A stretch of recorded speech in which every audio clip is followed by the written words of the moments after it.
சரிப்பா இதெல்லாம் எடுங்க. இல்லை sir.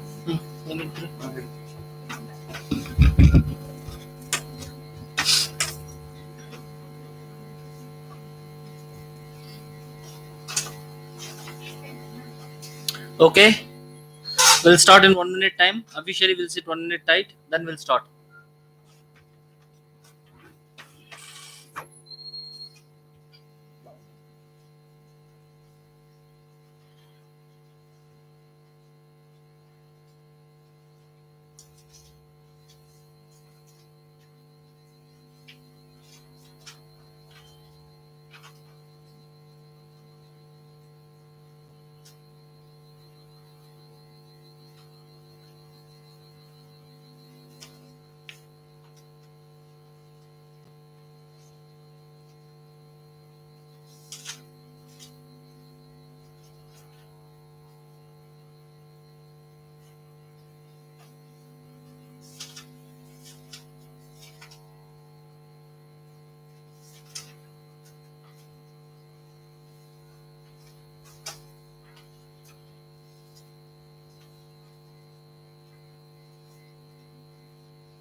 Right, we'll start.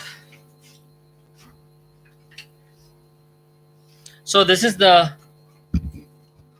introduction class for mains, general studies mains. Today I'll be speaking about an important topic in paper 1 of general studies. I hope you people should be knowing that general studies is divided into 4 papers in the mains. And in the first paper, topics which are associated with history, the whole. History, the whole means modern India, post-independent consolidation, Indian culture, plus they have added something which is called world history. So these topics occupy a significant place in paper 1 general studies. What are those topics? Modern India, post-independent consolidation, Indian culture, world history. Plus other topics in paper 1 general studies include geography, basics of geography, plus some current affairs also associated with geography is added, then some topics associated with the society. So this paper 1 full is heavily loaded with history as a syllabus wise. Content wise, history is loaded. Now I do not want to go deep into the different aspects of paper 1, and I do not want to discuss about what are the weightages of other subjects in paper 1, etc. But I'll just focus on only one thing, which is called world history now. World history. How much important is world history having for your UPSC preparation? For your UPSC preparation. What is the relevance?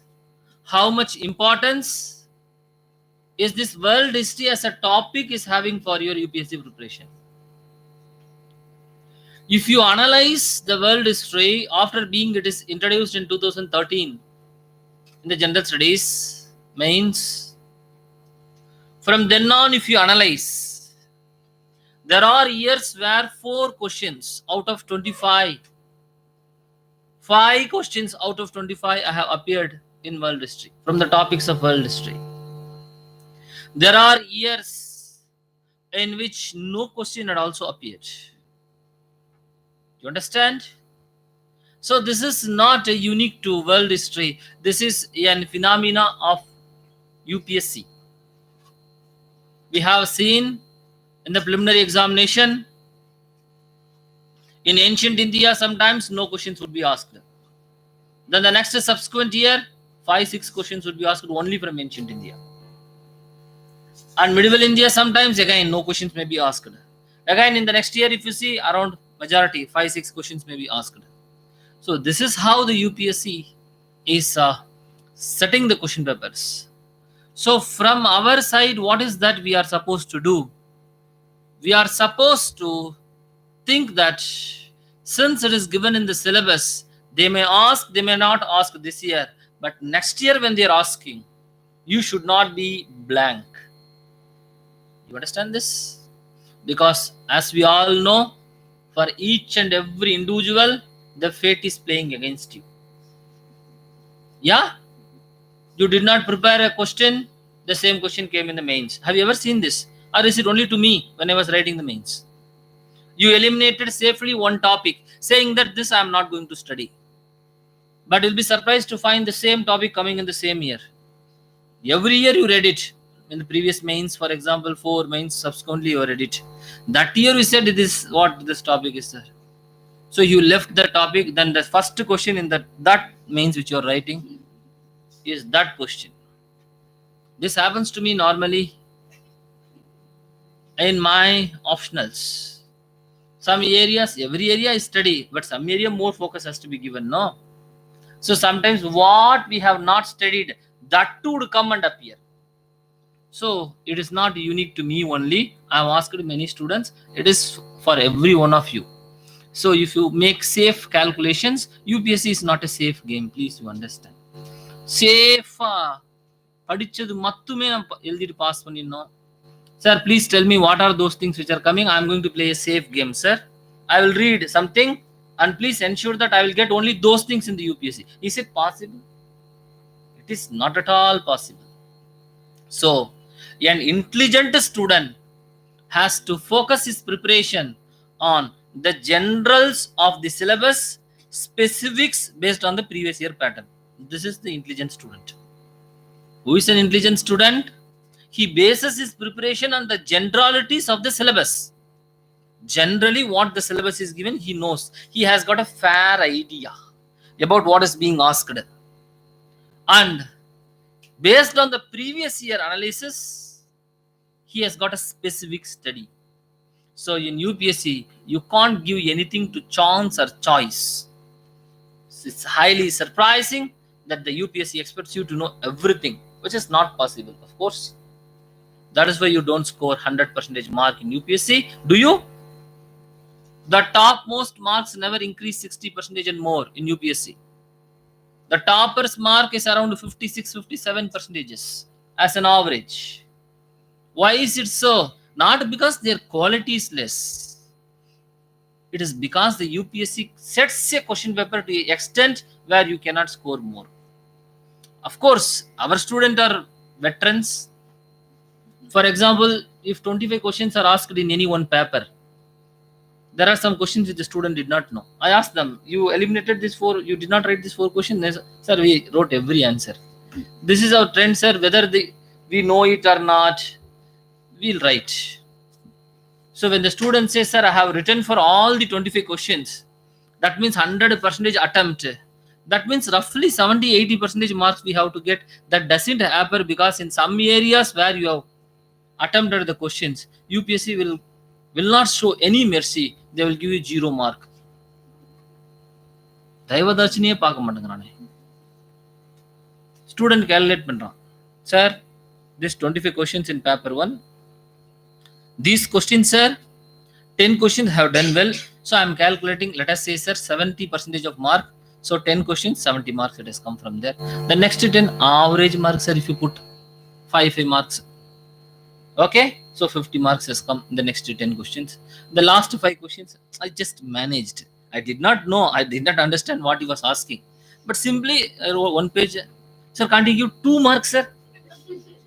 For each question, 20 marks, sir. So 70 plus 50 plus 20. How much mark is this? 70 plus 50 plus 20? 140 marks. Result on the mark 53. 53. For what is this 53? Is it the first set of 10 questions? Or the next set of 10 questions? Or the next set of 5 questions? You tell me. Because only one thing we can understand is that the UPSC exam, the mains exam, is totally different from your college exam. Preparation is like the college exam only. You are like a college person only. But the evaluation I'm thinking is totally different from your college. Because in the college, if you written something, at least half mark, 1 mark they will give. No, at least. But in UPSC, no mark. I don't know how suddenly people could become so harsh. These people who correct these question papers. But anyhow, you need not have to bother about it, because the same standard is applied to everybody, not only to you. The same standard is applied. When you get 53 marks, expecting 140, out of 250, you expected only 140. And you landed up at 53. You thought that injustice is done to you. Then you ask your neighbor who wrote the mains how much mark you got. He says 34. How much he was expecting? 180. So this is normal. So let us not bother about the percentage of the marks. Since it is a competitive examination, we have to be bothering about what? We have to bothering about being the top of the marks.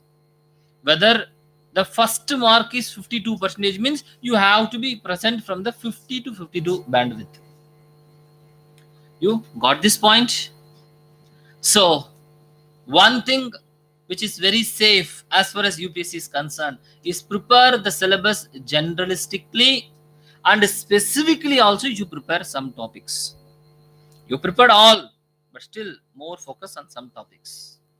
So your world history preparation should not be based on the last year question or before year question. It should be based on the UPSC understanding of the pattern of the UPSC. First thing. So why we have to read world history? Because they have given world history in the syllabus. So we have to read. Okay. Second point. Sir, why world history is so much important? World history is so much important because it not only helps you in general studies paper 1, but it gives you a fair understanding about all other developments which happen in the world. All other developments. The present time, the current affairs, that is the modern world, is a remnant of the medieval world. That world which I'm speaking here, world history means what is this world history? We will discuss as a third aspect. But that world which I'm speaking is the European world order in our subject, in our syllabus. So most of the developments in the present world, most of the developments of today is a result of what? It is a result of the developments in Europe for the past 300 years. So I am thinking maybe even if the world history syllabus is not given, if you have to score very high mark in your current affairs as well as other polity related aspects, including essay, it is essential that you have a fair idea of the developments happened in the world for the past 300 years. Without that, it is not possible for you to write an essay. For example, in an essay paper, you are supposed to write an essay. 2 essays has to be written out of 200 marks, 125, 125. And you choose a topic of international importance. You choose a topic on environment. You choose a topic on any other aspects. Your essay would not be an holistic or complete 360-degree essay if you do not know the history of the world in which you are living. As I am telling, Indian history is essential for you to understand the present times in India. I am telling that the world history is essential for you to understand the present current affairs associated with the world. Without this world history and its information, your knowledge, your information would be very shallow. You are not going to understand the Middle East crisis. In Middle East, always there is a crisis. Do you understand this? Middle East. And you understand the problems associated with all these countries. Iran, Iraq, Syria, Lebanon. You have so many countries there. And the centermost country in this whole issue happens to be Israel. A small country, size-wise, geography-wise, life-wise also the country is born after the birth of India. India had been existing as a country. India, the name India, or the name the Hindustan, Bharat, this name had been known to us for the past 4,000 years at least. And this Israel was born in the year 1948. From the birth till today, so much confusion is happening in the Middle East associated with the birth of Israel. Though Israel was a new country, Jews who made Israel as their homeland, they were not the new people. Arabs who are present there, Islam, which was a dominant religion in the Middle East. Sir, what is the reason for this unending, unsolved problems of the world order today? Do you think that all the problems in the world could be solved? Is it black and white? Is it give and take? You tell me. The world issues you are seeing, current affairs, international, you people are expert in that. I need not have to go into this topic. No? Yeah?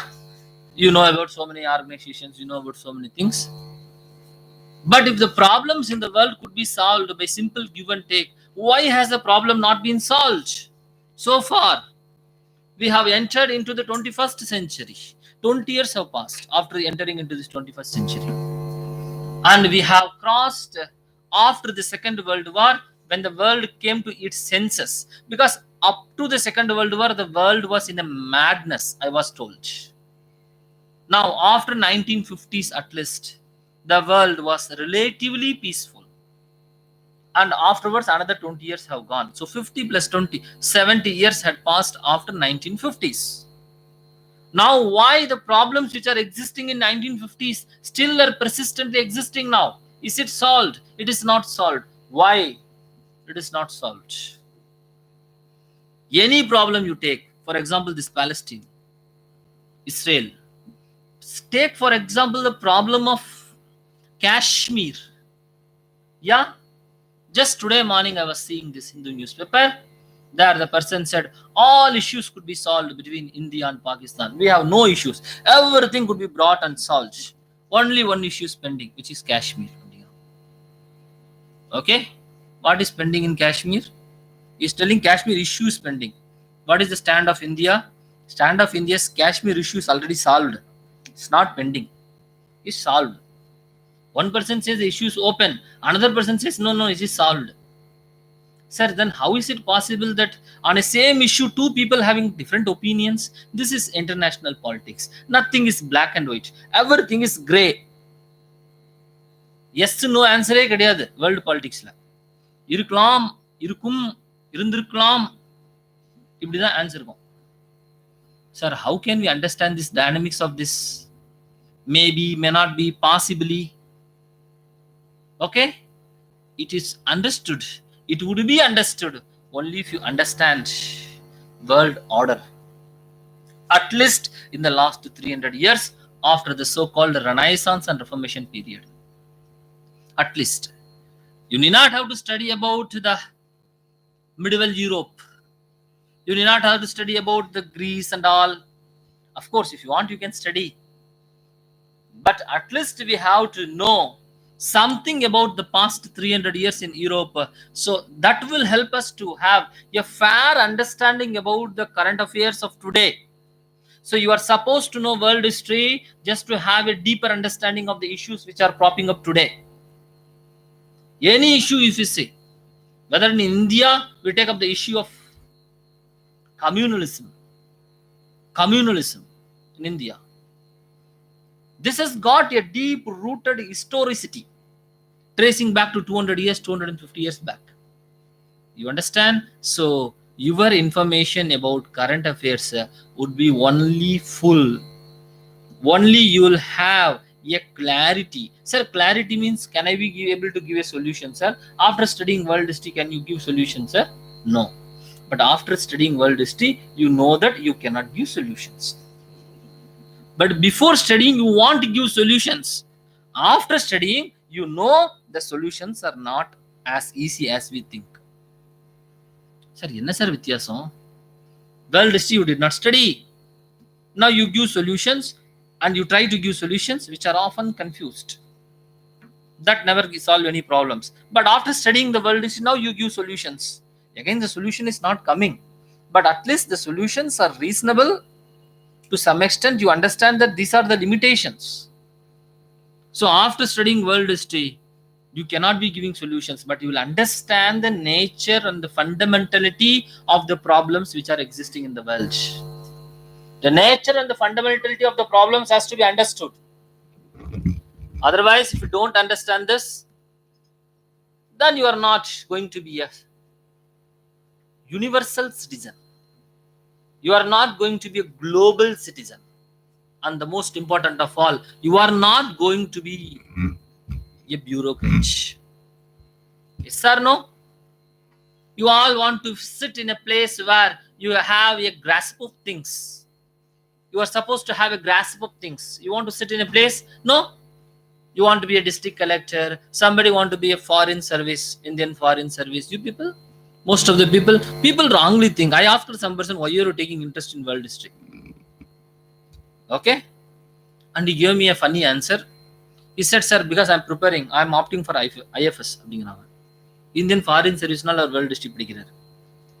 புரிஞ்சுல? நான் யோசிச்சேன். Foreign service படிக்கிறனால world history படிக்க சரி பரவாயில்லப்பா அதுனாச்சும் தாங்கிக்கலாம் போங்க. பக்கத்தில் ஒருத்தர் உட்காந்துருந்தான். Why sir world history I'm not studying sir. Why because for me it's not foreign service sir, it's IAS I'm planning. யோசிச்சேன், வழங்குச்சு, நல்லா விளங்கிடுச்சு. யோசிச்சு பாருங்க என்ன பண்றது. நம்ம அவன் நினைச்சிட்டு இருக்கிறான் வேர்ல்டு படிச்சா ஐஎஃப்எஸ், வேர்ல்டு படிக்கலனா அவன் ஐஏஎஸ். போலீஸ் அப்படின்னா அவன் நினைச்சிட்டு எல்லாம் பெர்செப்ஷன், பாப்புலர் பெர்செப்ஷன் தானே. ஆல்ரெடி இருக்கிறான் ஒருத்தன் வில்லேஜ்ல எல்லாம் சொல்றான், ஏன் தம்பி இப்படி சுத்திட்டு இருக்கிறீங்க, ஒரு ஐபிஎஸ் எழுதி பாஸ் பண்ணி அப்படியே. ஆல்ரெடி இருக்கிறவன் ஐபிஎஸ் பாஸ் பண்ணுவானா? தண்டால் பண்றவன், கயிறு ஏறுறவன், சௌரு. Of course, these are the physical characters which will help. But are they primary necessities for this job? You please tell me. சொல்லுங்கம்மா, அது முடியாது தானே. அவன் perception, people they have perception, we can tolerate. Aspirants they have all this perception, I can't tolerate this. Okay, anyhow let it go. So you are supposed to know world history because it makes you understand the present aspects. You understand? Not only in the mains, of course, maybe in interview. I used to tell to the students, history gives you a clear understanding of many things. History gives you. Nobody can take you for granted if you know history. That is the problem. And you don't accept when everybody says something, you don't accept. No, you think because you know something. So you can think. You understand? In the interview, a thinking personality is often valued more than a non-thinking parrot-like personality. In the interview, do you have parrot-like personalities coming? Yeah. In all interviews, we are seeing ready-made answer they are having. They write the question, they write an answer, they memorize the answer. Why do you want to become? Sir, I want to become. I have not completed the question. Yeah. Sometimes we have people of this nature also. So, understanding world history would give you an edge in the interview, an edge in the essay, an edge in all your GS papers. Sir, what about ethics, sir? How can you say world history and ethics are come in mixing? Come on, sir, please accept at least that ethics is escaping from world history. No, actually. Who is Rousseau? Who is Montesquieu? Voltaire? We are going to study about all these people in the world history. Do you or don't you know this all? The role of church in the society, Renaissance, Reformations. No, all this in some ways contributing to your ethical conclusions. No, of course that is also connected. So it is connected to all the papers as well as it is connected to your essay and interview. And most important of all, the third aspect is a person with historical knowledge. Generally, world history, to be very precise, is wherever he goes, he is respected and regarded because knowledge is power. Knowledge is power. You want people to respect you. Don't demand respect. Command respect. They should come and respect you because you know something. You know, you have an understanding of things which not many other people have. So because of that also, I am thinking it is very important. Anyhow, let it go. So now we will enter into world history. When I say world history, is it audible now? When I say world history, are we supposed to know about the whole world history? Whole. Maybe starting from ancient India, then the ancient Greece and their connection with ancient India, then Roman Empire, then Macedonian civilization, civilization in China. Should we are supposed to know all this when I say world history? The UPSC is restricting your understanding about the world history, which is roughly around 1700s to the present times. Around 1700s to the present times. To the present. In this time of 1700s to the present, what are the developments happened in the world? Sir, is the South American history included here, sir? Central American civilizations, are they included here? No, that also they restrict. They don't say all this, but they almost restrict their study to one which is Europe. Mostly Europe. And slightly their study extends to America as well. America. As much they have deviated from Europe to America, that much they have deviated from Europe to Middle East. And of course, some parts of Africa. So we will be focusing more and more on Europe, less on other topics. Okay? So when I say world history, what are those topics I will be covering in the world history? What are those topics? Simple. I'll be starting from something which is called French Revolution. French Revolution.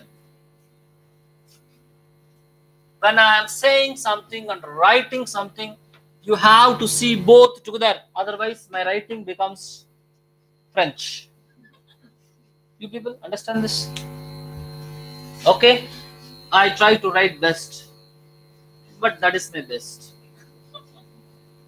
So that is French Revolution. Normally, I should have written FR, which is safe for all of us.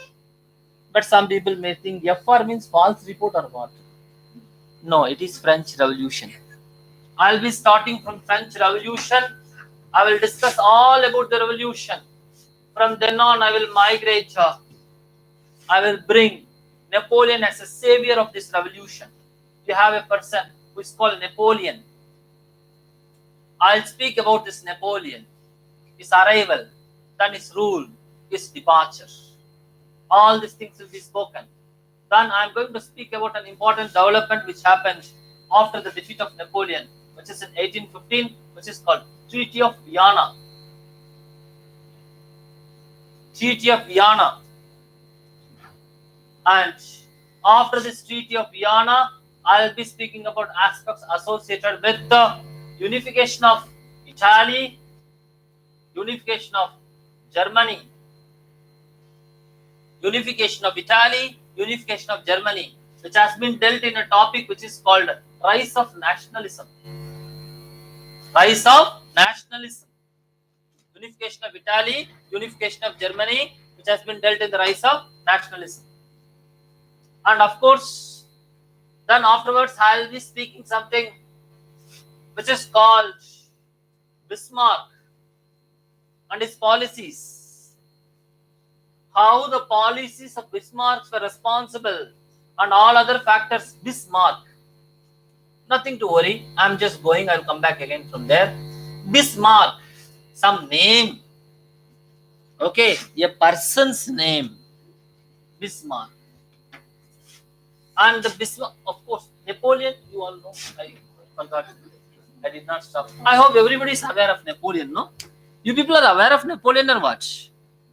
Most of the men would be aware of Napoleon. Oh, I don't know. I'm sorry. Women also would be aware. I do not want to be discriminative. Everybody is aware of Napoleon, no? Napoleon is a royal challenge to everybody. Okay? Let it go. So, Napoleon, Bismarck, his foreign policy. We have a foreign policy of Bismarck. Then all other aspects associated with Bismarck's foreign policy created a confusion leading to what is called as World War I. World War I. After this World War I, we have something which is called end of World War I. And after this end of World War I, we have something in the year 1919, an important treaty, which is called Treaty of Versailles. Treaty of Versailles. Versailles Treaty, they used to say. And how this Treaty of Versailles is responsible for creating conditions for the next thing, which is called World War II. World War II. Causes of the World War II. Consequence of the World War II. And the World War ended in 1945, and it led to the beginning of Cold War. Cold War. World War, Cold War. And after this Cold War, we are seeing the reasons why the Cold War emerged. What is a Cold War? Politics during the Cold War period, starting from 1945. It is 1945 to 1991. 45-year period, which was responsible for loss of resource, men. Oh my gosh, the whole mindset, psyche of the people. In 45 years, can the world enter into psyche? Yeah, the world was entering into a state of psychosis. Starting from 1910s, I would say 1901 to 1991. The roughly 90-year period, the world was actually in utter confusion. 1901 to 1991. I would say extend to 1992. Utter confusion. 1901 and 1914 is the First World War which began. A great war. 1914 to 1919. First war. First World War. Then, of course, after the First World War, there were conditions which were the preparatory for the next World War, which is Second World War. 1939 to 1945. Second World War. Sir, then, of course, we have, after the end of the Second World War, we thought the world had come to the realization that war should be avoided. Second World War, 1939 to 45. After this, at least I studying history like a storybook. For the first time, when you study, you see that a character had for example, man, you are studying a novel, let us say, a romantic novel. Do you study? By the way, do you read any books? In the romantic novel, படிச்சிட்டு இருக்கீங்க நீங்க. ஒரு பொய்யனோ ஒரு பொண்ணோ யாரோ ஒருத்தர் X னு வெச்சுக்கோங்க. The X, you are studying about the central character X. The X falls in love, let us say. And the X is being betrayed. திருப்ப அந்த X அப்படியே கஷ்டத்துல போயிட்டு இருக்கான். அடுத்த டைம் அந்த X வேற ஒரு பையனையோ பொண்ணு பார்க்கும்போது உங்களுக்கு ஒரு காஷன் வருமா வராதா? எப்பா தம்பி இந்த டைம்னாச்சும் ஏமாந்ததப்பா அப்படின்னு படிக்கும்போது உங்களுக்கு ஒரு as an observer உங்களுக்கு வருமா வராதாமா? திருப்பும் ஏமாந்து தொலைஞ்சு போயிட்டான். இல்ல யாரோ அந்த பொண்ணோ பையனோ. திருப்பம் தேர்டு நீங்க சொல்லுவீங்களே போதும்பா போதும், இன்னும் புக்ல இன்னும் பாதி புக் இருக்குது, திருப்பி இதே எத்தனை டைம் தான் நடக்கிறது? World entered into World War I, we can understand. Stupidity is one of the greatest of stupidity. Gurdjieff, a great philosopher and thinker and enlightened man. Gurdjieff is called Gurdjieff. Simply referred in the Western world as Mr. G. பேர் சொல்ல முடியல, அதனால G அப்படின்னு சொல்லிடுறான். புரியுதுல? Mr. Gurdjieff அவன் சொல்லிட்டான், if one person is fighting against another person, I can understand. Because among them, one person would have committed a mistake, another person would have committed a mistake. If two people fight, I can understand. Sir, if 10 people fight, I can understand it is a gang war. புரிஞ்சிடுச்சு, gang war பண்ண முடியும். Sir, if 2 countries fight, that also can be an extension of a one man, because one country, one leader. அவன் ஒரு ஏதோ ஒரு egoist அவனை சுத்திட்டு இருப்பான். நாடு என் தலையில தான் உட்காந்துருக்குது, நான் 24 மணி நேரம் நாட்டுக்காக வேலை செய்யறேன், அவனை சுத்தி சொல்றான். ஹிஸ்டரியில் இவங்கெல்லாம் பார்த்துட்டு வந்துட்டோம் நம்ம.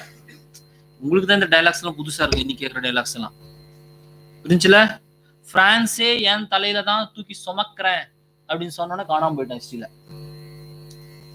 ஹோல் ஜெர்மனுக்கு நான் தான் ஃபாதர்னு சொல்லிட்டு இருந்தான், அவனே காணாம போயிட்டான். அதனால இன்னைக்கு நடக்கிறதுல ஒன்றும் புதுசு கிடையாது. All we have seen in history. Okay, if 2 countries fight, we can understand. Sir, how is possible that all countries they fight against one another? How is it possible? So Gurudev says it is madness, he is telling. Societal madness. Sir, societal madness can happen once, that I can understand.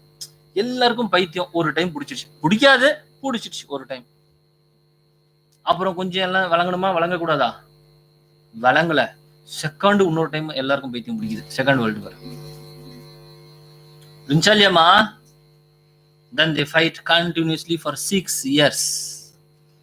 Millions of people have died because of this madness. In 45, Second World War also entered. Sir, afterwards people should have been okay. No. Another madness entered, which is called a Cold War. That is a different type of madness. At least in the World War, people are fighting and dying. In the Cold War, everybody were silent and people kept dying. Silent as it bitanga. And the Cold War period is also characterized by numerous wars. Korean War, Vietnam War, Afghan War, Middle East, Gulf, Iran, Iraq War. We have Gulf War 1, then of course Gulf War 2 later. You understand this? Sir, how, sir? In this 90 years, starting from 1901 to 1991-92, so many wars. So I am thinking the 20th century caused more destruction to the whole world than any other thing. One historian had written, I forgot the name of the book, and the historian in an introduction to a book I have read somewhere, that in the 20th century, human species had caused so much destruction to themselves, which no other human or all other human put together from Adam and Eve till 1901. இது வரைக்கும் எவ்வளவு destruction இவன் பண்ணானோ, more destruction was caused in the span of 100 years. புரிஞ்சலையா? யாருக்கு? நம்மளுக்கே, நம்ம சொசைட்டிக்கு, நம்ம என்விரான்மெண்ட்டுக்கு, எல்லாத்துக்கும் destruction. யோசிச்சு பாருங்க. Sir, why? Social madness. Okay, so Cold War. After this Cold War, we will see about USSR and disintegration. There was a country which is called USSR. Disintegration. How it disintegrated? Afterwards, what happened? After the disintegration. Then also, if time permits, I will be speaking about America. American Revolution. Then another topic is called American Civil War. We have something which is called American Revolution. We have something which is called American Civil War. And if time permits, if there is requirement, I will speak about American Depression, the Great Depression. Okay? Then after all this, I'll be speaking about Renaissance and Reformation. Renaissance and Reformation. Sir, who are these two people, sir? No, they are phenomena. We'll speak about them. Renaissance, what all later? Renaissance, Reformations. And again, if time permits, I'll speak about IR. What? Industrial Revolution. Maybe I can give a simple glance of RR. What is that? Russian Revolution. And CR, Chinese Revolution. Russian revolutions, Chinese Revolution, and Industrial Revolution. I'll be speaking about all this. Okay? And if furthermore, if you have time, the problem is about time. You must understand in UPSC. Because if you give me 1 year, I will keep on speaking in this 1 year unending. I hope some people know about that. No? Something so much. See, I have seen so many aspects about the world war and the world history, at least in the form of movies, which are in fact based on real true stories, not about all this so-called this Tamil type of movies. No, you see, movies in this so-called what would it this? What Hollywood or Bollywood? What this? Hollywood. Hollywood. Here also some good movies are made, no doubt. I am not ridiculing that. But when you have to make an historical movie, you have to say you are making an historical movie, then you have to make. The foreign countries, that is in the Hollywood, my hobby is also watching Hollywood movies. I have watched so much movies, you must know. And if you are an aspirant, you require 7 years to watch all the movies I have watched, provided you watch everyday movie. அப்பதான் முடிக்க முடியாது. Daily ஒரு படம் பார்த்துட்டே இருந்தீங்கன்னா 7 வருஷம் attempt முடிகிற வரைக்கும் ஆகும். சார் எப்படி சார்? ஆமா, நான் அட்டெம்ப்ட் படிச்சுட்டு இருக்கும்போதும் பார்த்துட்டு இருந்தேன், அது முடிச்சதுக்கு அப்புறமும் பார்த்தேன், இப்போ இத்தனை வருஷமும் பார்த்துட்டு தான் இருக்கேன். சார் ஒரே படமா திருப்பி சந்திரமுகி படத்துல வர அந்த சிடி தேர்வுக்கு அதே படத்தை பார்த்தீங்களா? அது இல்ல, new types of movies. Most of the movies were based on real life stories. In Hollywood, if you see, they say this is about Normandy invasion. Year is 1944 அப்படின்னு போடுறான். எப்ப ஹாலிவுட் படம் எடுக்கும்போது அப்படி போடுறான். Because he is telling I am reproducing history. I have done my best to reproduce history. This is Pearl Harbor invasion அப்படின்னு போட்டு அதை பத்தி எழுதுறான். படம் போடும்போது Pearl Harbor பத்தி தான்ப்பா நான் எடுக்கிறேன், இதுதான் நடந்துச்சு, இதுதான் டாக்குமெண்ட்ஸ், நான் ரிசர்ச் பண்ணி எழுதுறேன், படம் எடுத்திருக்கேன்னு போடுறான். நம்பூர்ல இது ஹிஸ்டரி படம் இல்ல, ஆனா ஹிஸ்டரி தான் எடுக்கிறாங்க. Any similarity to any character which is live or dead, event which is happened or happening is just coincidental. It is not any purposeful. Purpose history படம் தான் எடுத்திருக்கான், அதே ஹிஸ்டரி மாதிரி தெரியல, அதனால அப்படி சொல்லிட்டான். ஏன் sir?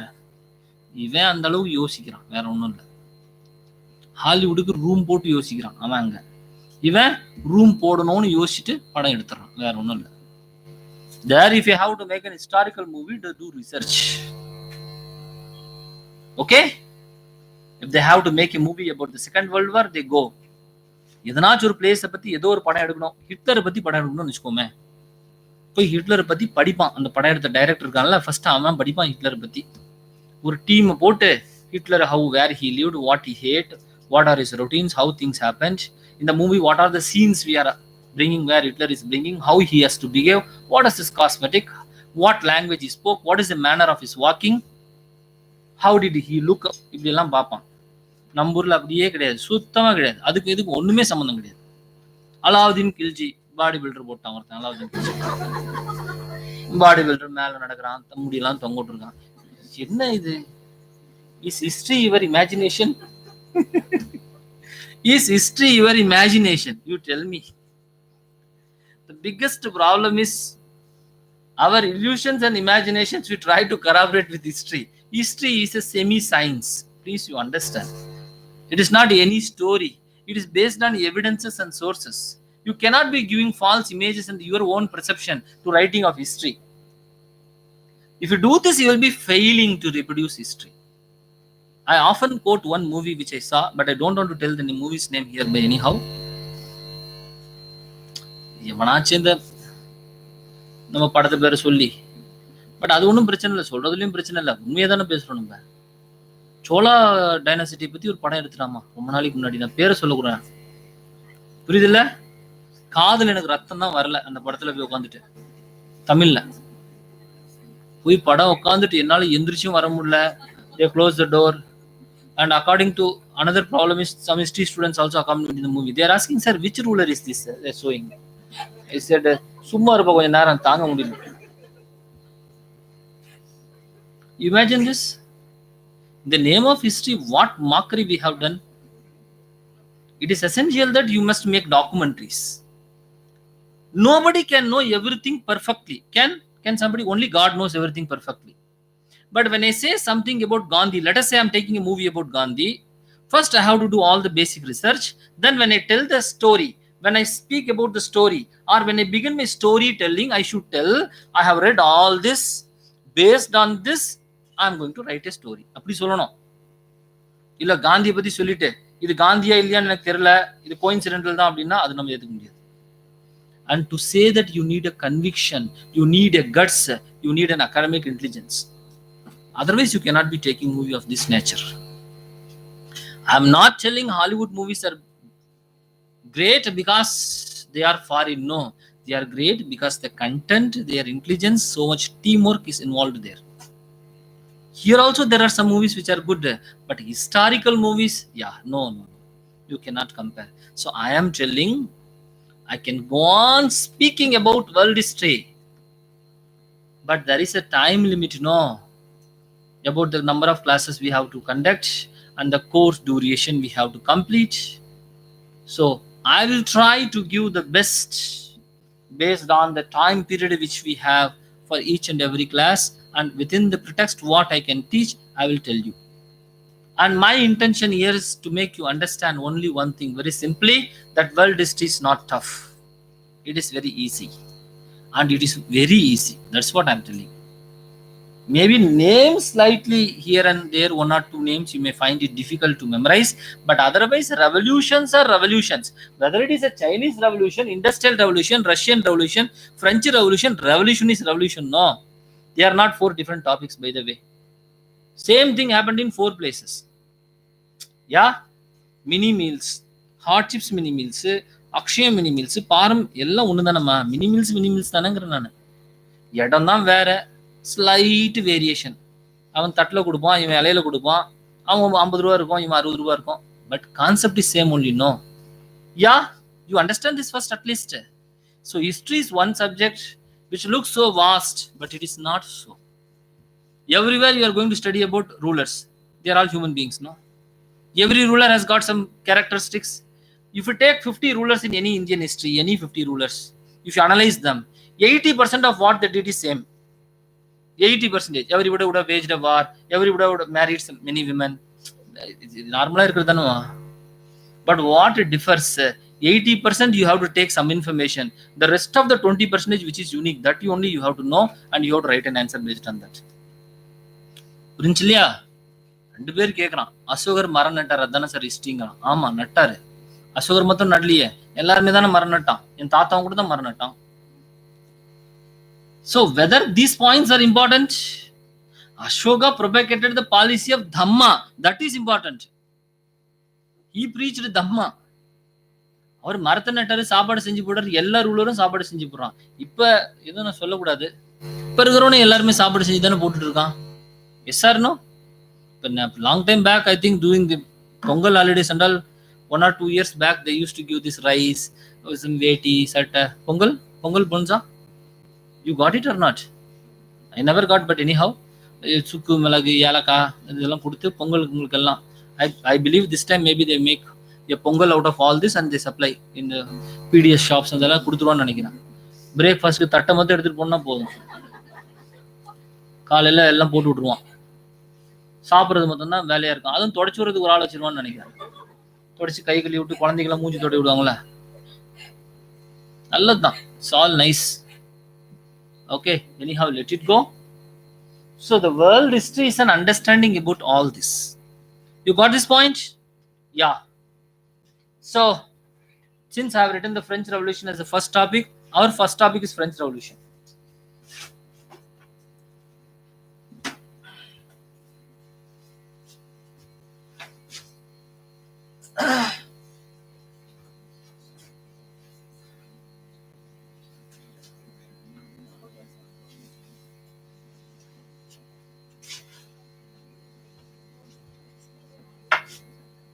What is the material you have to read for this world history?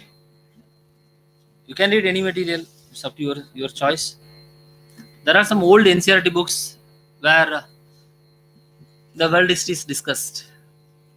And if you do not want to stress in finding any book, there is a book which have published world history, smart world history.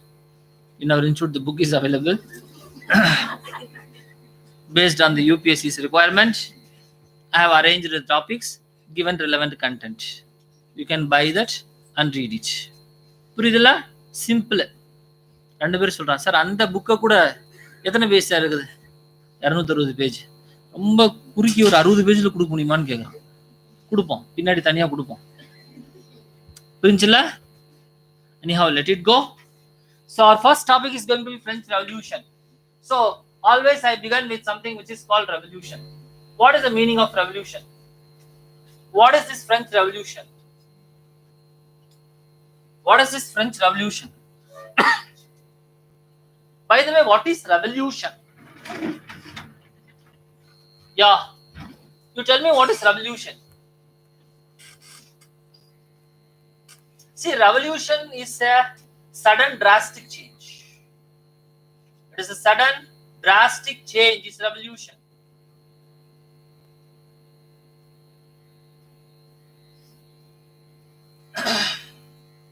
Sudden drastic change is a revolution. And this change often involves violence. It often involves violence. But not necessarily that this violence has to be an inherent factor of any revolution. Revolution means sudden drastic change. It often involves violence. If a revolution did not involve violence, you cannot degrade it as not a revolution. It is a revolution. Most of the revolutions are accompanied by violence. But there will be some revolutions where violence is not a part of the revolution. There will be some revolutions. Okay? Sudden drastic change, I told you. Change means what? Change is gradual. Change is gradual. Today you are reading one page in the NCERT. Tomorrow if you are reading 2 pages, it is change in your behavior. Yeah? In your understanding. Today you read 1 page, tomorrow you read 2 pages, day after tomorrow 3 pages, next day 5 pages, the next day 10 pages. Yeah, I can call it a change. Today you read 1 page in the NCERT. Tomorrow you are coming and telling, sir, I have completed all NCERTs. This is drastic change. Sudden drastic change. Sir, is it possible? Yeah, it has been possible in the past.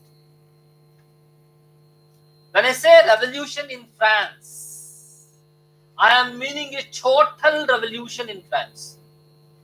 The revolution in France was not only a political revolution or a character which is characterized by polity. The revolution which I am speaking is not only an economic, it is not only a societal, not only in a religion, it is a total revolution. It is total.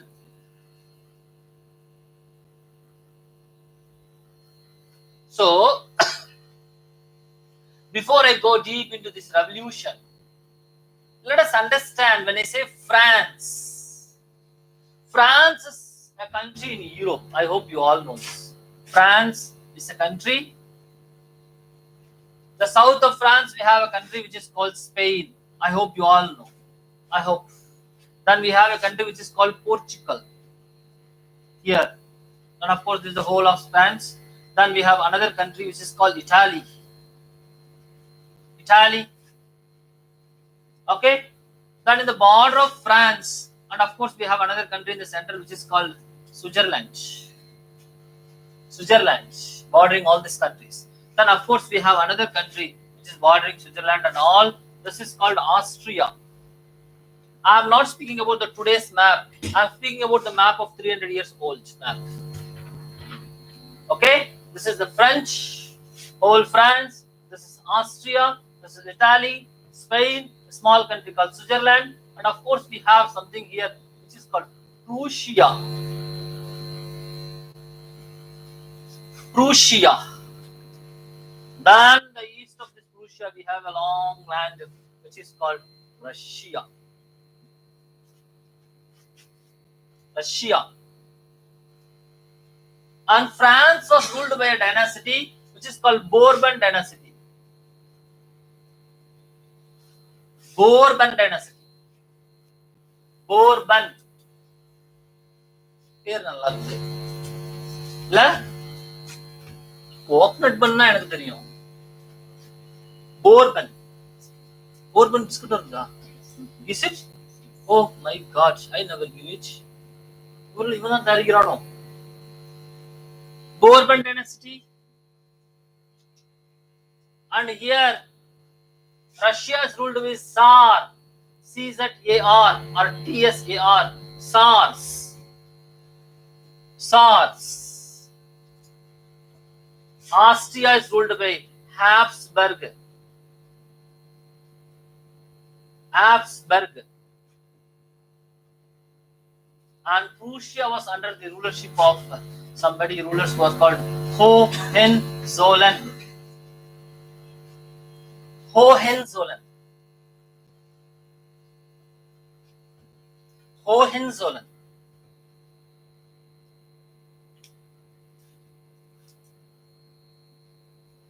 Okay? Of course, I have left another important country, which is a small invisible country here, small island. What is this? Britain. Britain.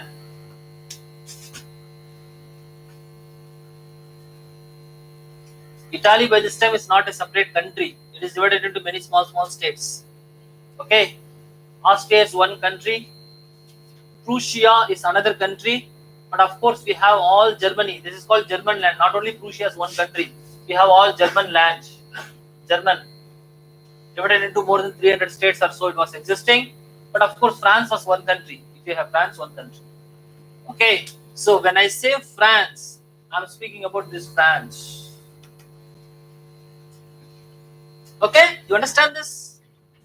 When I say revolution happened in France, I am telling that in France, the people revolted.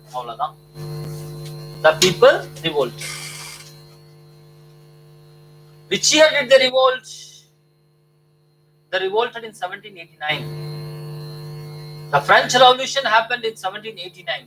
Not that the people suddenly awoke in 1789 and they revolted. Problems were existing for more than 30-40 years in France. Some problems are existing. What are those problems? We will see. They were existing for 30-40 years in France.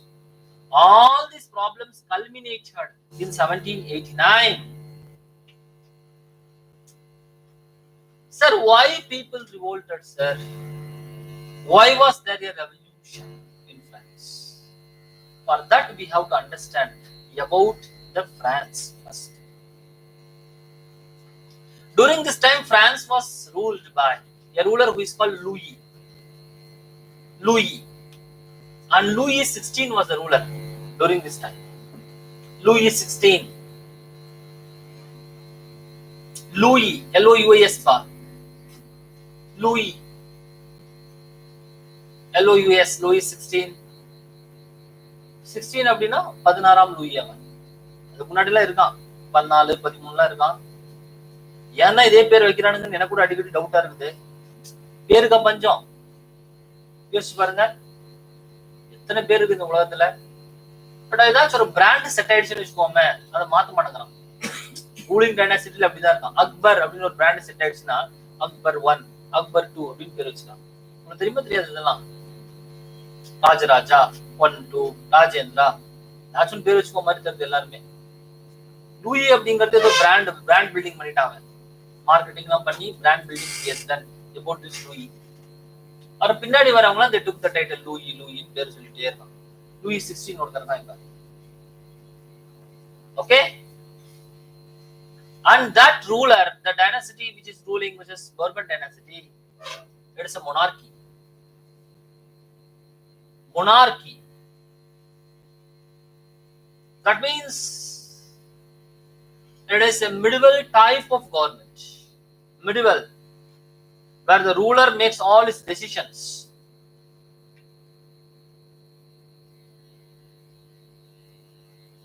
Where his powers are uncontrolled, unchecked powers. Uncontrolled, unchecked powers. Where the ruler was absolute. Absolute. That means he had all the powers. The dynasty was characterized by centralization. It is a centralized dynasty. From France, that is the Paris, it controlled all other fringes of the state. That is called centralized. So it is monarchy, it is absolute, it is centralized, it is despotic. Despotic. That means the ruler is at will can do anything. Despotic. DSPOTIC. Despotic. At will he can do anything, the ruler. You understand this? Sir, all these were part of any European country. In France, this is existing. But the problem is, for this type of system to continue and efficiently function, the ruler has to be very strong. Otherwise, this system will collapse.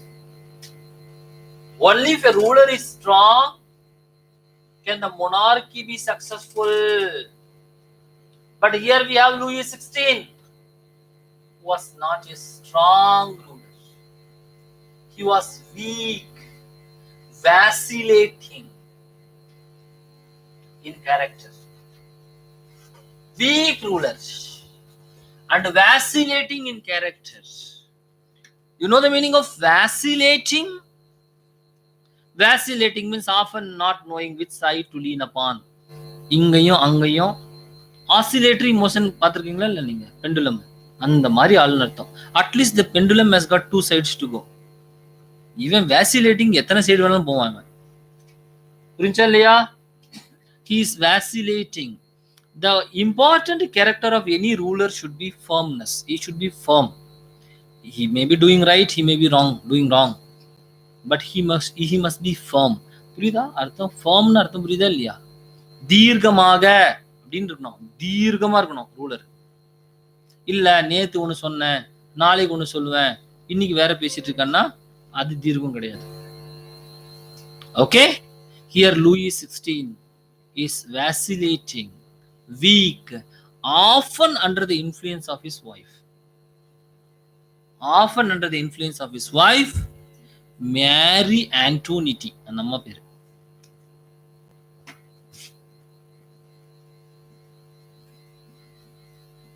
Mary Antoinette. I do not know how the French people pronounce it. They have to forgive me if I pronounce it wrongly.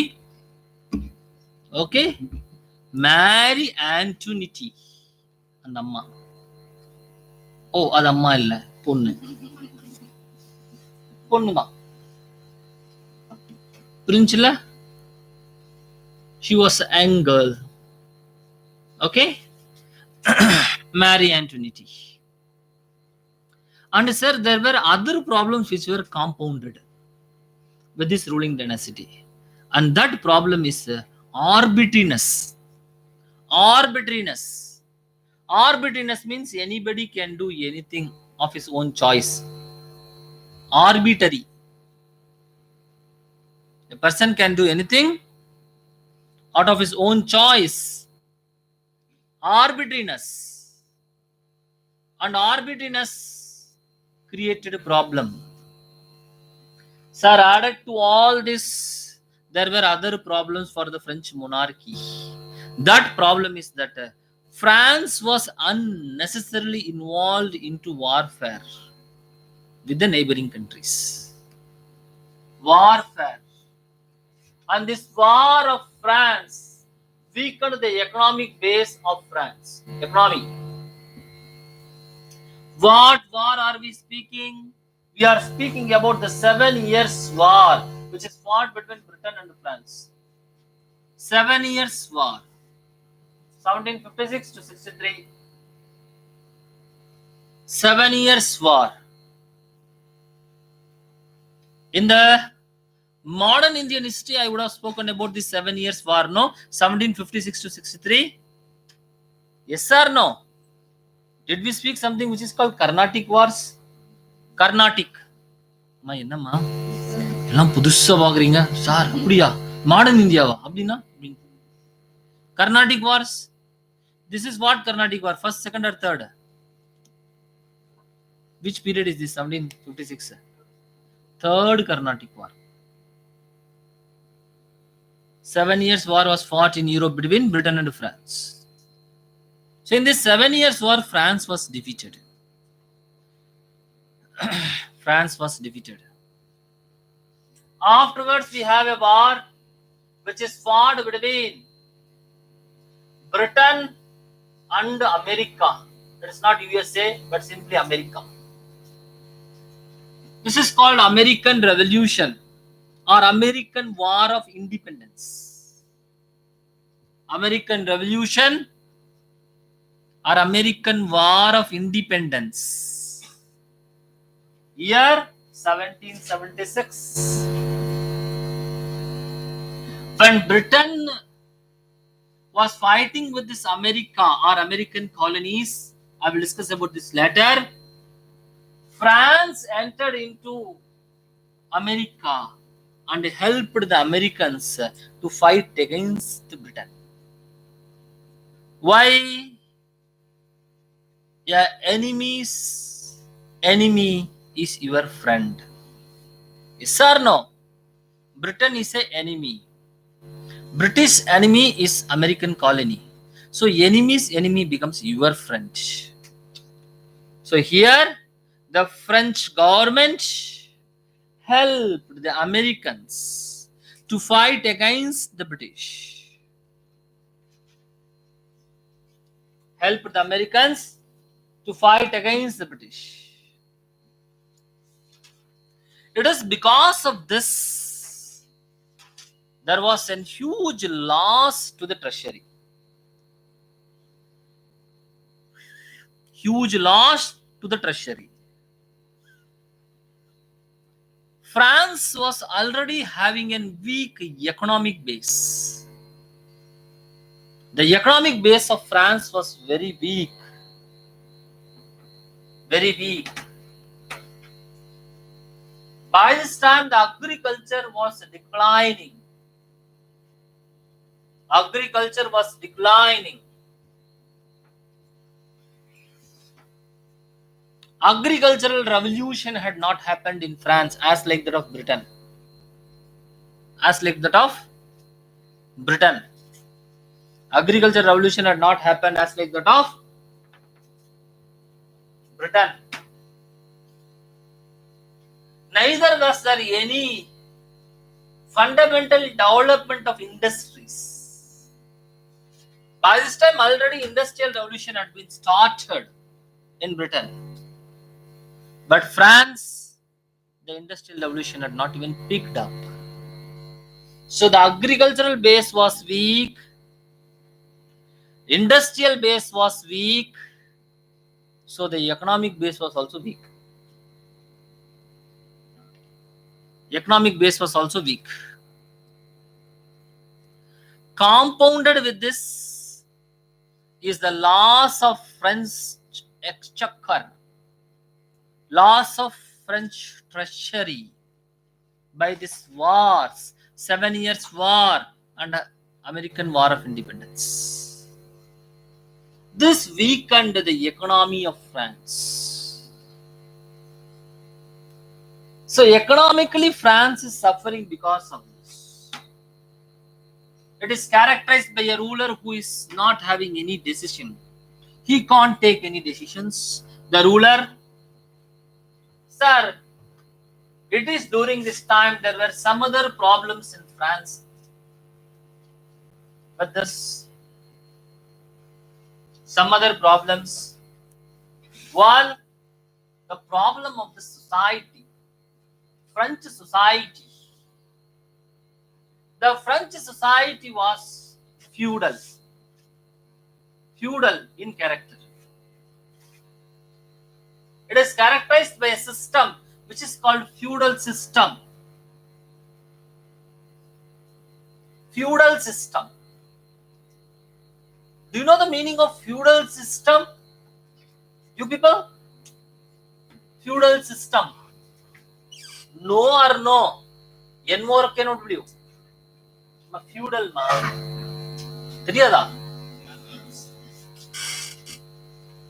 Feudal system is a unique system which emerged in Europe, wherein which the rulers allotted huge tracts of land to their nobles. Sir, noble na yaar sir, Yoshiko. Nobles are the people of royal blood. Nobles. Huge tract of land was given to the nobles.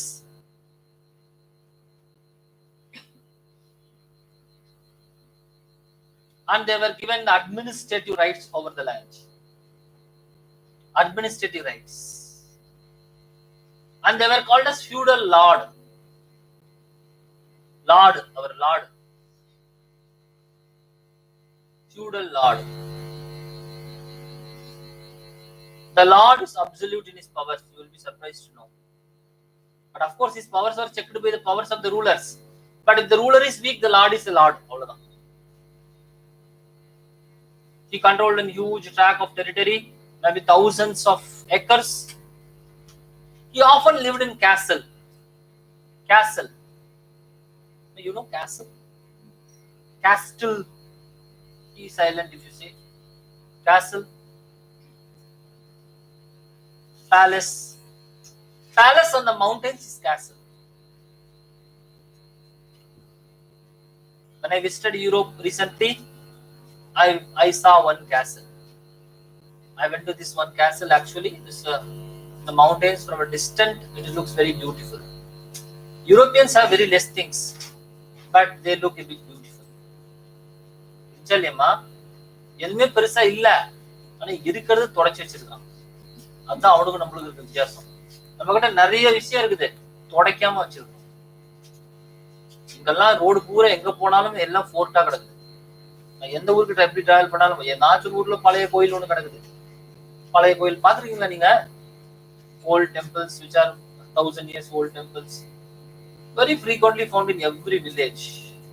அதெல்லாம் கோபுரம் கிடக்குது. நான் சொன்ன so many things, but nothing to worry. கொஞ்ச நாள்ல எல்லாம் இருக்காது. ஏன்னா அவவே சிலையை தூக்கிட்டு போயிட்டு இருக்காங்க. இல்லையா? அந்த கல்ல அங்க தூக்கிட்டு போயிட்டான். சிலையை கடத்துறவன சாமியை கண்ணு குத்துலன்னு ரொம்ப நாள் யோசிச்சு பார்த்துட்டே இருக்கேன். எனக்கு அது பதிலே தெரியும். இல்லையா?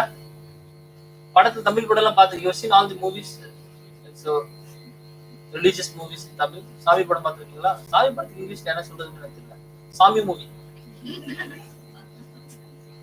You seen all this? I used to see these movies when I was very young. I was highly motivated.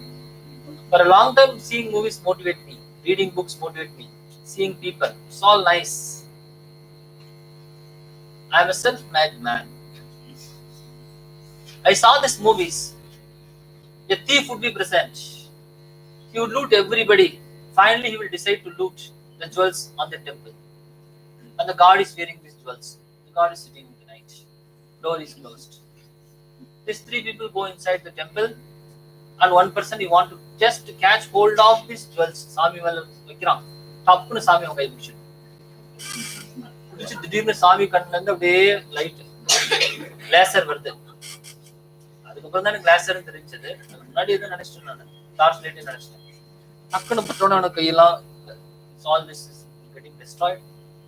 A person was gone inside the temple. God immediately punishes, and God will punish him. He will run, he will shout. I thought this is what really would happen. When I was young, I thought this is what it will happen. So whenever I used to go to temples, I visited so many temples. I do not know whether you know it or not. I visited all religious places and used to go with a lot of fear. And I think God is watching. So I will not speak. I will be simply. This fear existed. Then when we grow also, the fear is existing. கோயில் போகும்போது யாரோ ஒரு பொண்ணை பார்த்து கண்ண முடியும். After all, it's not the case. சில அப்படிதான் நான் யோசிச்சு பார்த்தேன். திருடெல்லாம் கூட வந்துக்கலாம். But what to do? In Tamil, they have given a punch dialogue. அரசன் அன்றே கொல்வான், தெய்வம் நின்று கொல்லும். அன்றே கொல்றவன் இன்னைக்கு அன்னைக்கு கொல்ல மாட்டேங்கிறான். அரசனே அவனை ஊரை வச்சுதான் கொல்றான். அரசன் அன்றே கொல்றான் means the justice of the king is spontaneous. The justice of the dynasty is spontaneous. That is the meaning of it. Whereas on the God, on the other hand, he will wait. God knows what to do to a person when. That is what it is being said by our ancestors. But the problem is, even the king today, the rulers today, the judiciary today, don't give spontaneous, instantaneous punishment. எவ்வளோ ஒருத்தன் 25 வருஷத்துக்கு முன்னாடி தப்பு பண்ணான். 25 வருஷமா அப்பா என் கணக்கே மறந்து போச்சுப்பா. சிசெட்ல இருந்து ஞாபகம் 84, 94, 2004, 14, 34 years anti-Sikh rights, who are responsible for butchering Sikhs in the national capital after the death of the then Prime Minister, Srimati Indira Gandhi. And she was assassinated by some useless two people. The simple fact happens to be the useless two people were believing in some religion. It doesn't mean that all the people who believed in this religion are bad. So they went on a hunting spree. Who? Congress leaders. The so-called ministers. You'll be surprised to know. With the aid and help of the police. And in one day, in a span of 1-2 days, they had killed around 4,000 Sikhs in Delhi itself. And that happened in the road, not in the houses somewhere. Open. And those people who perpetrated all this violence from then on till today have been wandering freely. Many people died after getting old. Where somebody's judgment was delivered sometime back in Tamil Nadu. Okay. No, I do not know who is that. Please don't connect me with anybody. By the time the judgment had come, the person who was responsible for all gone. Now, how are you going to deliver the judgment? During the time of Mohsin Tughlaq, he had a unique system. In the burial place, he had a box, post box. If people wanted to communicate to him, they have to drop the letter in the box. He's already dead. But in the box, justice unique system.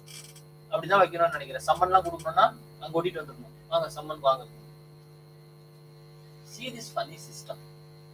Even the ruler or the order which is ruling, it has to give spontaneous, instantaneous justice. It is failing.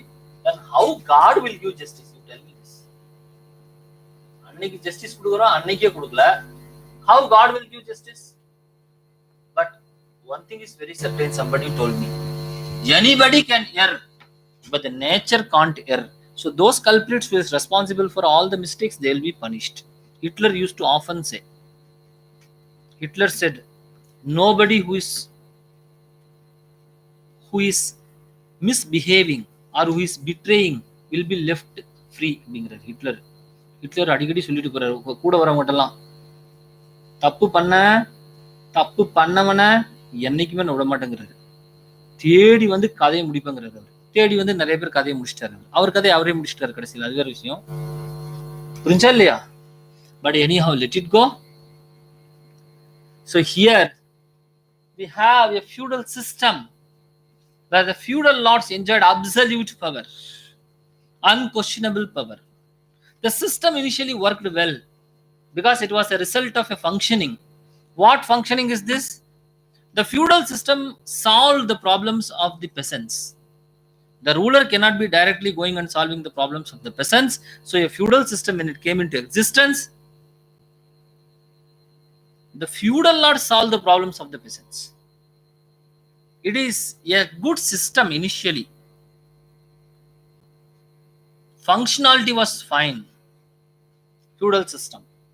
Functionality was fine. But after some time, corruption had entered into the system as well. Why the feudal lords were given land? Because they performed a function. They enjoyed rights because they had certain duties. The feudal lords enjoyed rights because they had certain duties. But now the feudal lords are not doing their duties. Now means when? During the revolution time. Not immediately, but just 30-40 years back. They have stopped performing their rights, means duties. They failed to protect the peasants. In place of serving them, actually they exploited service from them. Compulsory labor, forced labor was taken from the peasants.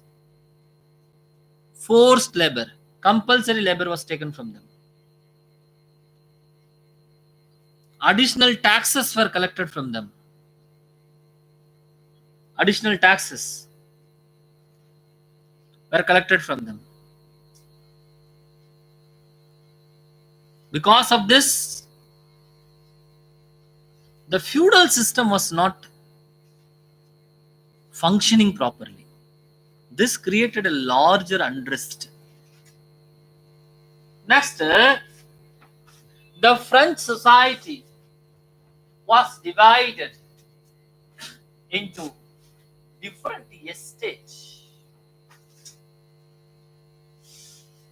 First estate, second estate, third estate, or different order.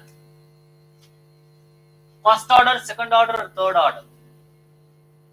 First order is characterized by clergy. Second is nobles. Third, commoners. Commoners. First order is characterized by what? Clergy. Sometimes in some books I have seen that the first order is called nobles. Second is clergy, or again nobles, you can say anything. Third is commoners. This is the division of the French society. A discriminatory division. The first order, who is called the clergy. By the way, I hope you know the meaning of clergy. Clergy means who? Clergy. Clergy, na? Priestly activity. Those people who do the priestly activity. Those people who are very close to God. No? They are born to take care of God. I don't know. How do they take care of God or God takes care of them? That is a big confusion. For 2000 years, this confusion is not solved. Yes or no? When you ask this clergy, what is your role? They say, we take care of God. Why should you take care of God? Can't the God take care of himself? No, sir. நாங்க கோயில் நாங்க தான பார்க்கணும். சாமிகெல்லாம் நாங்க தான எல்லாம் பண்ணி விடணும். எல்லா clergyயும் சரி. The system how it existed, except one civilization in the world, every other civilization is centered around clergy, except industrial civilization. உலகத்துல எல்லா சிவிலைசேஷனும் கொஞ்சம் கொஞ்சம்னாச்சும் நான் படிச்சிருக்கேன். Every civilization will have the role of the priest, which is predominating. He will say about God, he will say about evil, he will say about, means I am elevating to the position of God. You understand this? Everywhere he will be doing the same. But in the Indus Valley civilization, we have no evidence that the priestly class dominated. That is starkingly absent in the Indus Valley civilization. Here in the French society also, clergy played a predominant role. He controlled church. This is the problem with the religion in France as well. Religion in France. The religious order in France, which is dominated by the church and the clergy, is also corrupt. is also corrupt. People were collected a tax which is called tithe. T-Y-T-H-E, tithe. Tithe. T-Y-T-H-E, tithe or tithe, whatever you say. A religious tax. A religious obligation.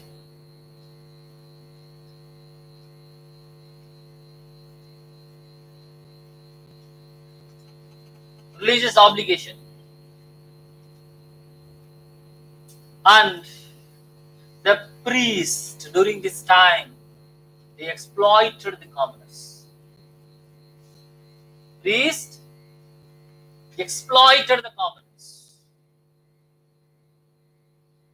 And actually,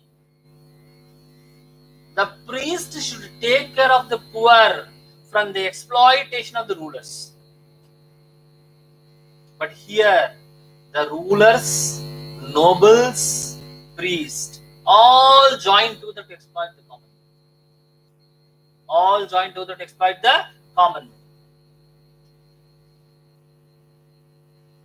So people were also affected by erroneous religious priestly class. Sir, next we have somebody who is called nobles. Nobles are the people of royal blood. Royal blood. Noble.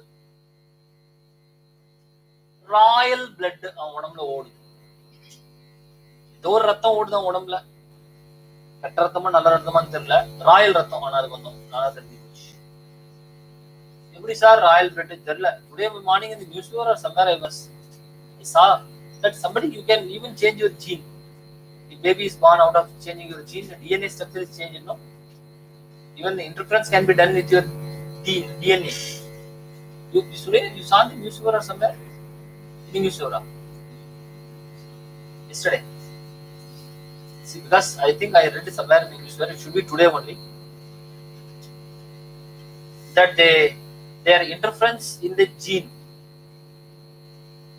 Normally, they used to interference in the childbirth by some other manner. For example, the child is sick. In the fetal stage itself, it can be known. Interference will be done. Inga the treatment கொடுப்பான். ஏதாச்சும் ஒன்று. Child அப்பவே ஏதாச்சும் பல்வலியா இருக்கும். ஏதாவது ஒன்று இருக்கும். இவன் இங்க வந்து interference கொடுக்க மாதிரி தெரியும். இந்த செட்டை தாங்க முடிய மாட்டேங்குது. புரிஞ்சா இல்லையா? எக்கச்சக்கமான இன்டர்ஃபரன்ஸ் பண்ணி அந்த குழந்தை நல்லா ஏதாச்சும் பண்ணிடுவான். சரி இருக்கலாம். இப்ப அது சொல்லிட்டான். இப்ப நான் அதெல்லாம் இல்ல. டைரக்டா ஜெனடிக்ஸ்லயே போய் ட்ரீட்மெண்ட். அது கூட ஓரளவுக்கு தாங்கிக்கலாம். டிஎன்ஏக்கே உள்ள போயிடுறான். Just today morning I saw in the newspaper a small news item. You understand this? Noble blood அவனுக்கு அப்படி பண்ணிருப்ப மாதிரி தெரிஞ்சு எல்லாருக்கும். கரெக்டும் போதே நோபல் எழுதி வருவான்னு நினைக்கிறேன். இதெல்லாம் medieval society. We are speaking about the medieval society. Discrimination, inequalities of the medieval society we are speaking. So the nobles are royal blood, family of the rulers. They held high positions. Most of them were bureaucrats and ministers. Bureaucrats and the ministers. They also exploited.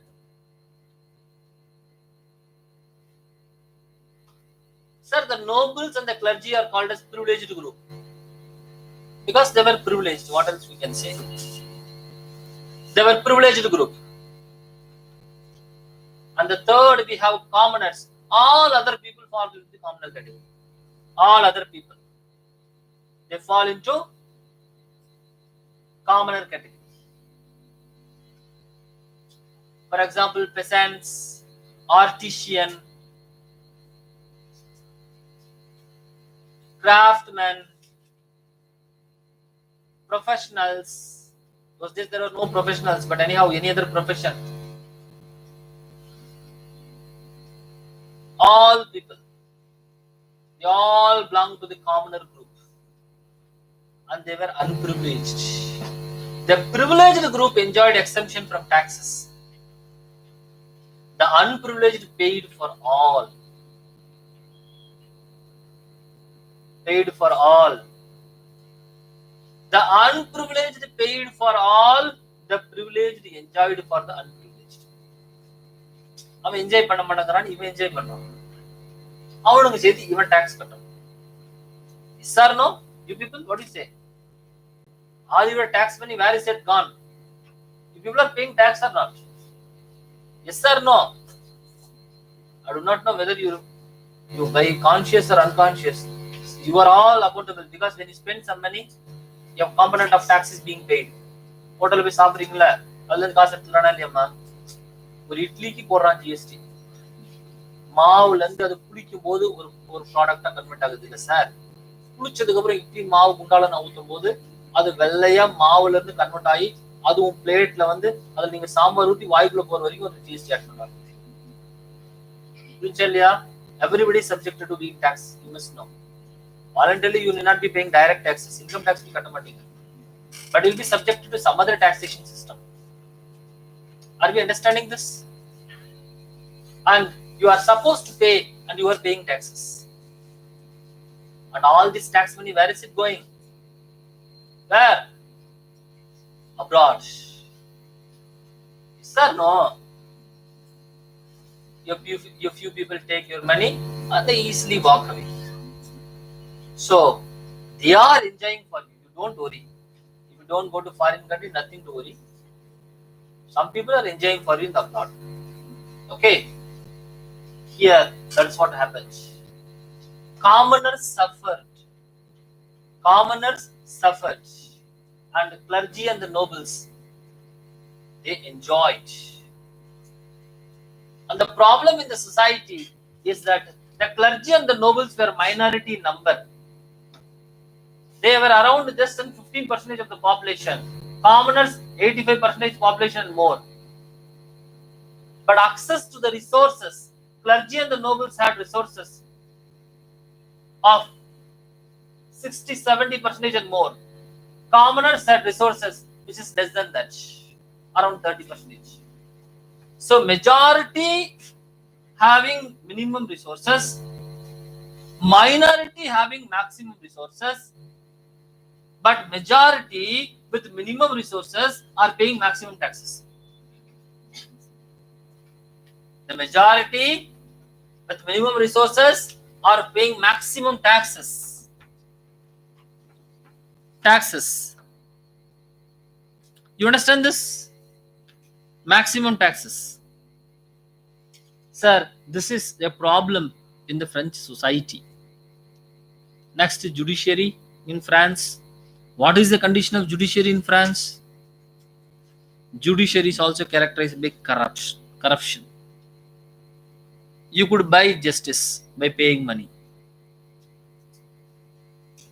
Please remember, all the revolutions succeeded. All the revolutions came when justice could be bought. அப்ப என்னைக்குனாச்சும் ஜஸ்டிஸை by பண்ண முடியும்னு மக்களுக்கு ஒரு நம்பிக்கை வந்துருச்சு, அடுத்த stage revolution தான். History சொல்லுது, நான் சொல்லல. புரிஞ்சா இல்லையா? In France, you could buy something which is called letters de chatti. Letters de chatti.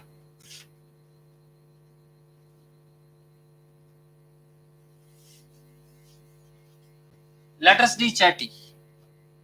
It is just an arrest warrant. It is an arrest warrant. You can buy an arrest warrant by paying money on anybody. On anybody. Sometimes even the fill in the blanks arrest warrant is also given. Dash and dash can be arrested for offences committed so and so, signed by the judiciary. And if you don't like somebody, the dash, that name can be filled. Okay? Letters de chatti. Landlords.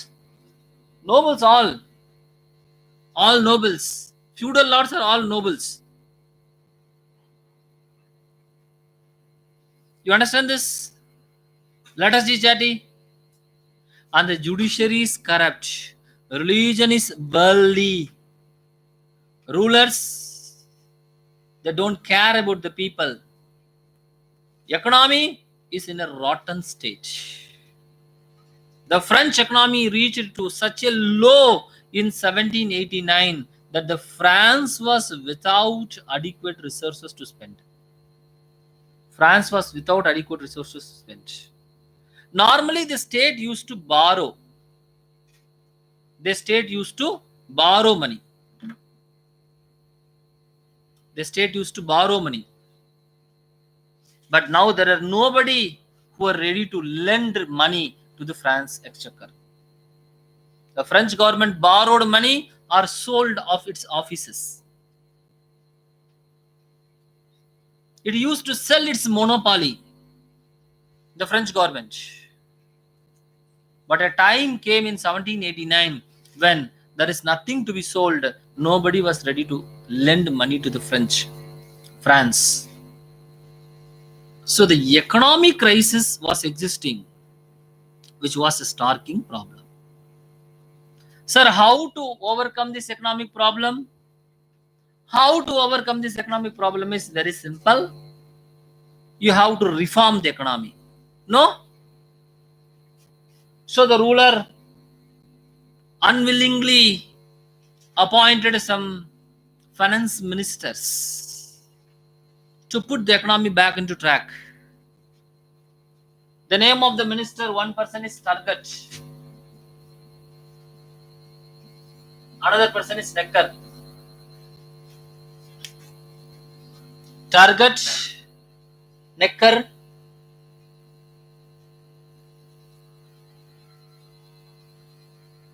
Okay? Turgot and Nagar. But the finance minister suggested certain reforms. What are the reforms they suggested? One, they said that we have to have a concept of budgeting. Budgeting is nothing but balancing your income and expenditure. Budgeting is nothing but balancing your income and expenditure. Budgeting.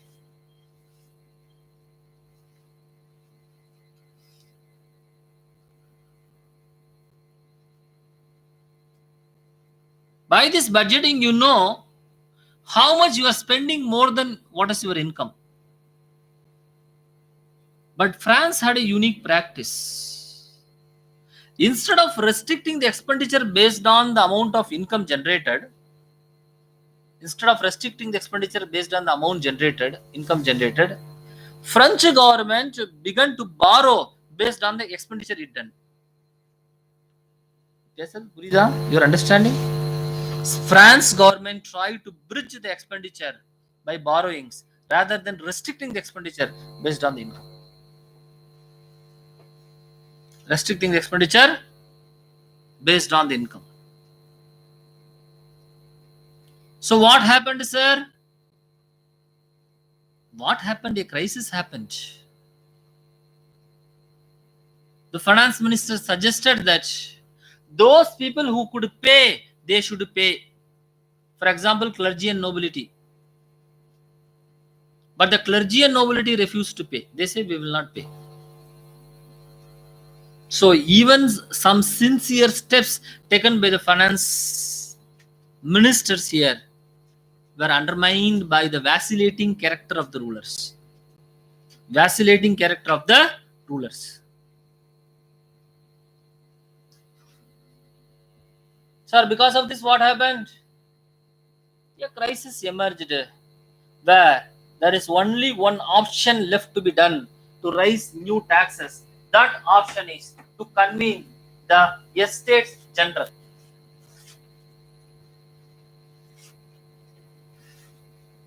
To convene the Estates General.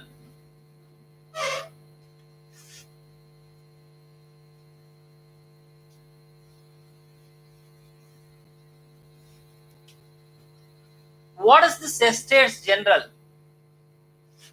Estates General is an assembly of the representatives of the first, second, third estate.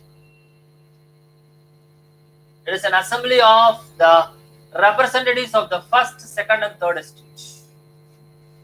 Normally, the Estates General is convened when a problem of great magnitude has to be discussed and decided upon.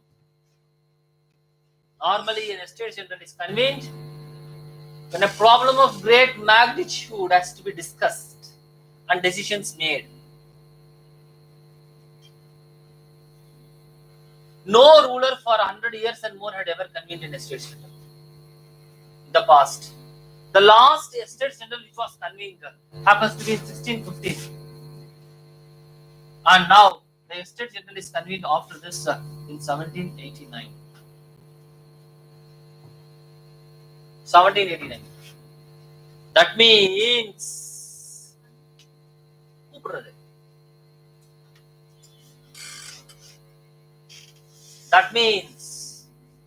from 1615 our rulers ruled with absolute power and authority without conveying any of this estates general, which represents the absolute nature of the French monarchy. But when Louis XVI convened an estates general, that itself indicates that the absolute nature of the kingdom had failed.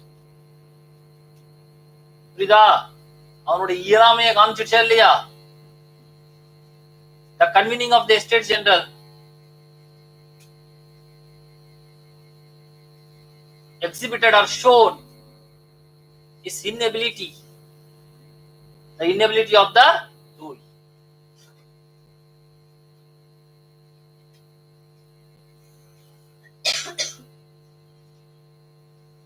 Are you understanding this? So,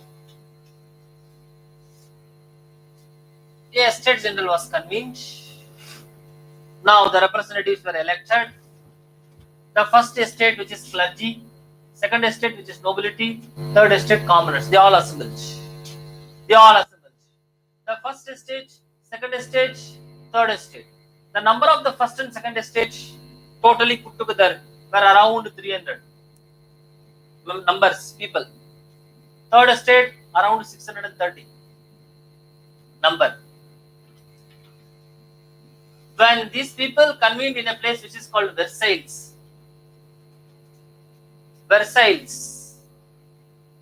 they convened in a place which is called Versailles,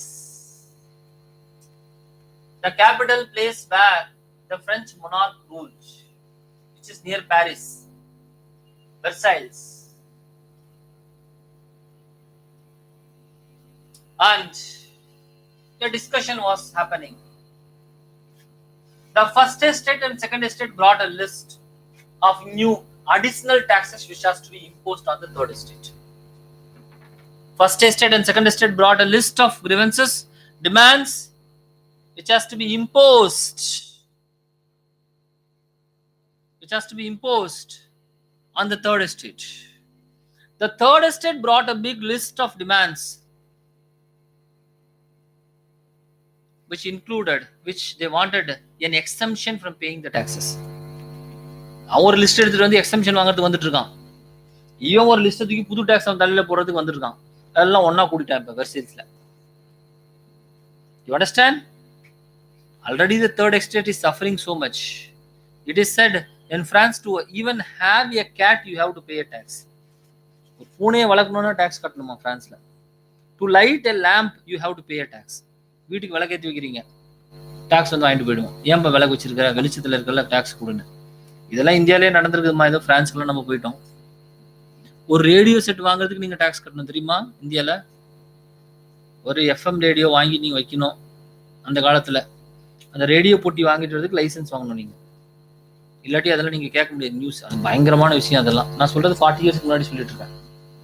புரிஞ்சு இல்லையா? சாதாரண ஒரு telephone வாங்குறதுக்குமா 25,000 ரூபாய் காசு கட்டணும், 25,000 rupees, and waiting period 10 years. நான் ஜோக்கா சொல்றேன், ஃபேக்ட். நீங்க எப்பயோ அப்ளை பண்ணி உங்களுக்கு கிடைக்கும். I remember we got a first phone after waiting for close to 5-6 years time. 6 வருஷம் கழிச்சு ஒரு ஃபோன் லைன் கொண்டு வந்து எங்க வீட்டில் வச்சான். ஊருக்கே ஃபோன் ஆயிடுச்சு. ரொம்ப வருஷத்துக்கு முன்னாடி. இதெல்லாம் யோசிச்சு பார்த்தா ஹிஸ்டரியை பத்தி நினைச்சா ரொம்ப சிரிப்பா இருக்குது எனக்கு. ஒரு சாதாரண ஒரு காருக்கு 3 வருஷம் வெயிட் பண்ண வேண்டியதா இருக்குமா? அம்பாசிடர் காருக்கு 3 வருஷம். புரிஞ்சா இல்லையா உங்களுக்கு? அந்த காலத்துல இப்படி எல்லாம் இருந்தான் 4 பேர் சேர்ந்துக்கிட்டு. இப்பயும் ரொம்ப சில கம்பெனில வெயிட்டிங் பீரியட் ரொம்ப பண்றான். But now choices R more, so people are not bothered much about. So if you want to go and buy a car, to show that these people are highly in demand, some car companies say, sir, actually you have to wait to get this car. How many months you have to wait? Sir, the waiting period is going 6 months. Okay, thank you. Some other car he, because when you have choices, okay, you don't wait. But those days we had no choice. But anyhow, let it go. So here, the three estates, when they convened, there emerged a crisis amongst them. There emerged a fight amongst them. And finally, the ruler, unknowing what to do, to whom to support, he decided that we'll take a decision by voting. We'll take a decision by voting. How to decide by voting? Sir, how should we decide? It is said that the third estate said that we'll decide by numbers. Every person one vote will decide like this. In that case, the third estate would win. Their demand would be fulfilled. But the first and the second estate said that we will vote by order. Voting by order. Voting by order means the first estate will have one vote. Second estate will have one vote. Third estate will have one vote. For each and every estate, one vote is given. This is called voting by order. Voting by order. So there emerged a confusion, and finally the ruler, unknowing whom to support, again still vacillating, finally he chased the third estate representatives away from his palace. Chased the third estate representatives away from the palace.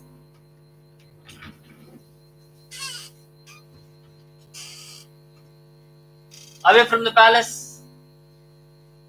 So they went outside the palace to a nearby tennis court. So outside the palace, nearby a ground, actually it is called a tennis court. Outside a ground. And they themselves declared that they are the National Assembly of France. All the representatives, they went outside. They stood outside. They declared that we are the National Assembly of France. We are here at the will of the French people, they said. We are here at the will of the French people. But nobody can disperse us. Nobody can disperse us. And they told the first and second estate to come and join them. They told the first and second estate to come and join them. And they said, we would write a constitution, a new constitution, a new order to France. A new constitution or a new order to France. And the ruler doesn't know what to do. The ruler dispersed. He wanted to disperse the people by sending military. By sending military. But when the soldiers went, more complications happened. More complications happened. The crowd refused to disperse. The crowd refused to disperse. Sir, it is during this time that in Paris, there were already a condition of violence in Paris. Condition of violence. In Paris, there existed a hungry Parisian mob. Hungry Parisian mob. Parisian mob means mob in Paris. Hungry Parisian mob in Paris.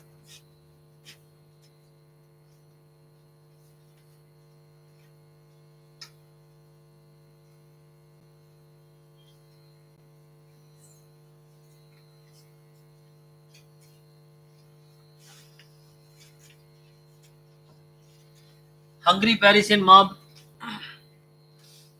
The Parisian mob is, how did the mob accumulate in Paris? How did these people come? Who are these people? Actually, they are the people who are the village folks. Already there was a decline in agriculture in the villages. There was a large scale unemployment in the village. So all these people had assembled to the capital of France. Capital of France. All these people had assembled to the capital of France. France. In search of employment. In search of employment. But the problem is already in Paris, there was a crisis of unemployment.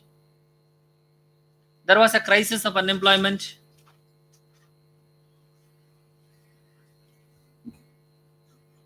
So these people did not get any employment.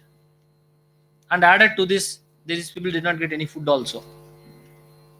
Food also. That's why we call these people as hungry Parisian mob. Hungry Parisian mob. They acted as an impetus to the French Revolution. They acted as an impetus to the French Revolution. Impetus. Undugol. To the French Revolution. So, the mob was already present without any food. This mob once seems to have walked to the rulers demanding for food. Long time back. Long time means by this time. They had gone to the Versailles gates, shouting that we are hungry, we need bread. We are hungry, we need bread. There is no bread, they shouted. There is no bread. By this time, as usual, the French rule or the French monarchy was living in its own world by spending money in lavish parties in the Versailles Palace. Every day there used to be a party where one way or another way, spending precious resource of the people. Spending precious resource of the people, one way or another. So the Queen Mary Antoinette, hearing the voice, she came and asked the ministers, why are these people shouting? She peeped from the balcony. Just who are these people? Why are they shouting? Then the minister said, Your Highness, these people are hungry. They don't have bread to eat. If they don't have bread to eat, why don't they eat cake? புரியுதுல? மக்கள்லாம் பார்த்து வச்சிருக்கான். செய்யறவன ஒரு நாள் செய்யறன்னு போயிட்டான். புரிஞ்சுல? அதனால எப்பவுமே உயர்ந்த இடத்துல வச்சுக்கிட்டு நிறைய பேசிடக்கூடாது. அப்புறம் கீழே இறங்கி வந்ததுக்கு அப்புறம் நம்மள தோலை உரிச்சிருவான். எந்த அளவுக்கு தோலை உரிப்பானா நிறைய பேசலாம். லைவ் டெலிகாஸ்ட் போயிட்டு இருக்குதுங்கிறதுக்காக நான் கொஞ்சம் ரொம்ப கம்மியா தான் பேசுறேன். மேல பிரைம் மினிஸ்டர் இருந்தாரு இந்தியாவுக்கு. An iron man, a silent revolution, a person, a prime minister who did it. One of the greatest prime ministers of India, P.V. Narasimha Rao. His phase of prime ministership is very crucial in Indian history because it is during his phase that India had a transition from the old to the new. India actually collapsed. Indian economy collapsed. India was bankrupt. Like France, it happened.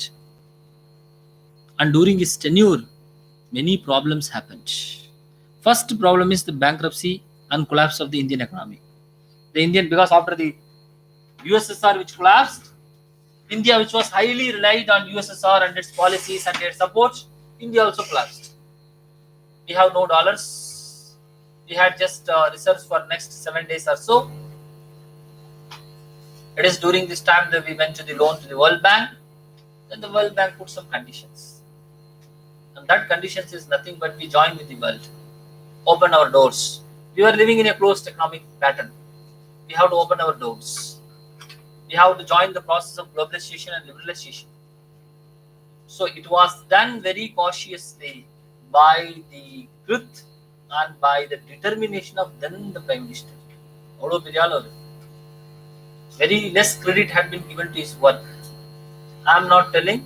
One person who is an opponent of that party is giving this comment. If a person from the same party is telling, I would not accept it so much.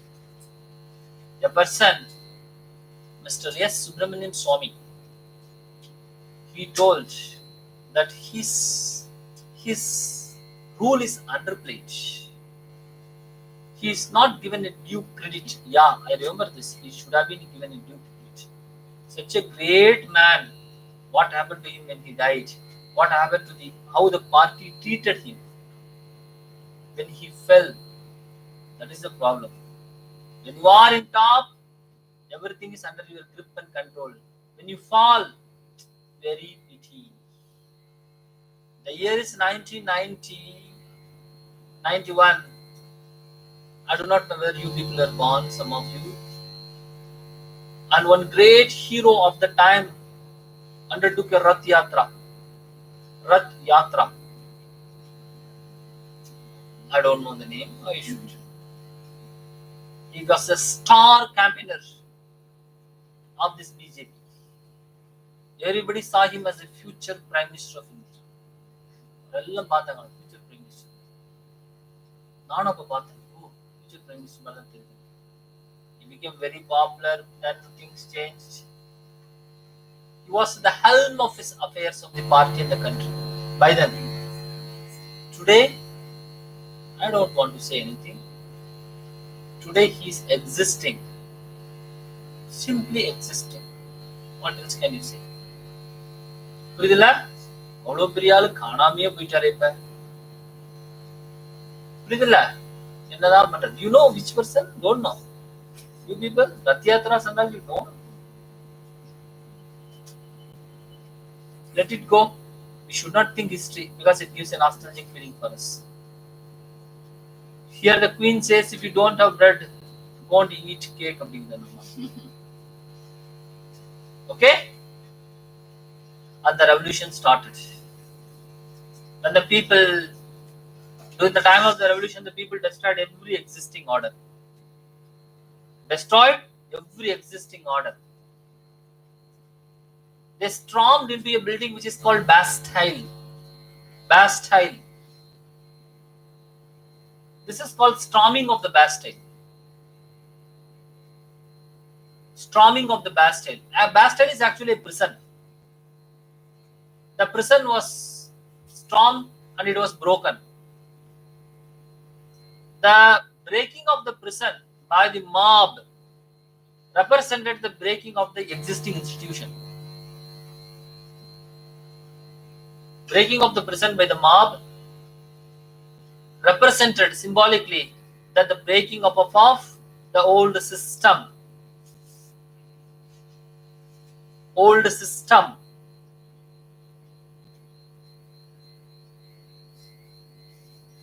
So, the people had been put into the path of the revolution. People had been put into the path of the revolution.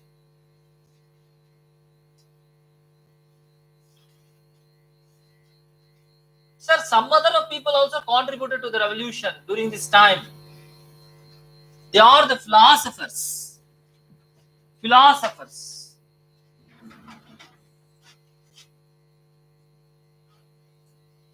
French philosophers who are present there, they also contributed. Namely, 3 philosophers.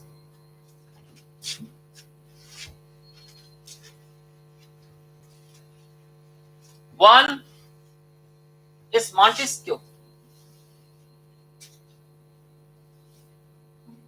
Rousseau, Voltaire.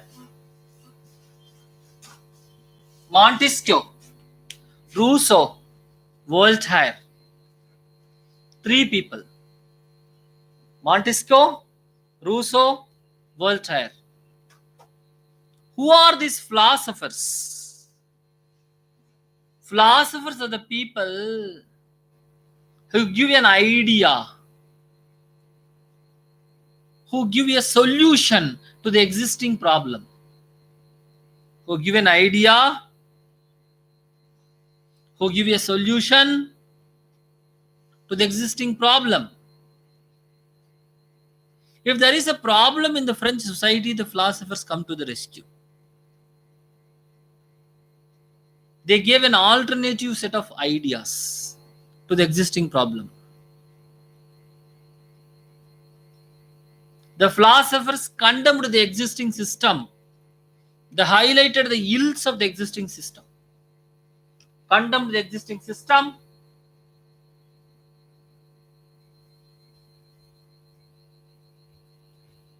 They condemned the existing system, highlighted their problems. Highlighted their problems.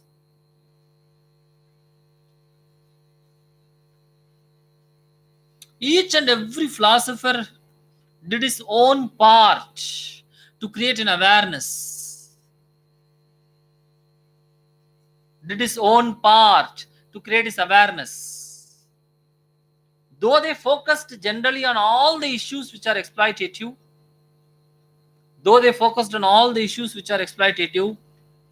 Montesquieu focused on the absolutism, problem of the absolutism of the monarchy.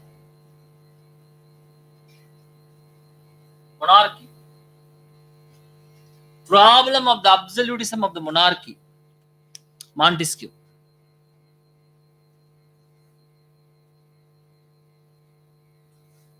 He has written a book which is called Spirit of Laws.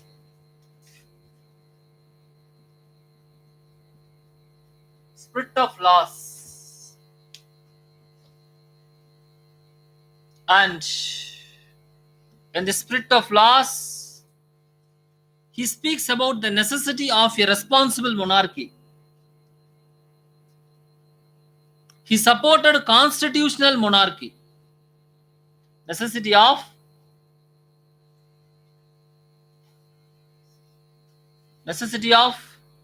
a responsible monarchy. Hence, he supported a constitutional monarchy. Supported a constitutional monarchy. So here, Montesquieu played an important role in highlighting the evils of the ruling class. Rousseau, his famous work is Social Contract. Social Contract.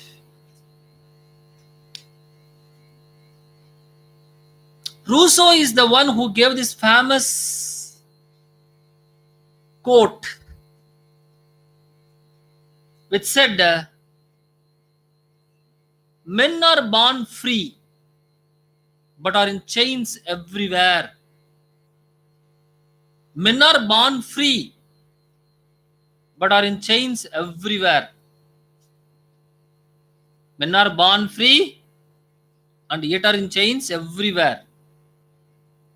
Born free means man is born free from any bondage of the so-called discriminatory order of the society. Men are born free from the order of the discrimination of the society. So Rousseau says, it is time that we break these barriers or chains. இறக்கும்போது chain இல்லாம வந்திருக்கான், இப்ப செயினை மாட்டிட்டுட்டானே உனக்கு அப்படின்னு கேட்கறான் கேள்வி. எந்த செயின்? அடிமை செயின் சொல்றாங்க. Chain of slavery. So it's time that we break all these chains. It is time we break all these chains. And Voltaire, he criticized the atrocities of the church. He wrote a book which is called a Philosophical Dictionary.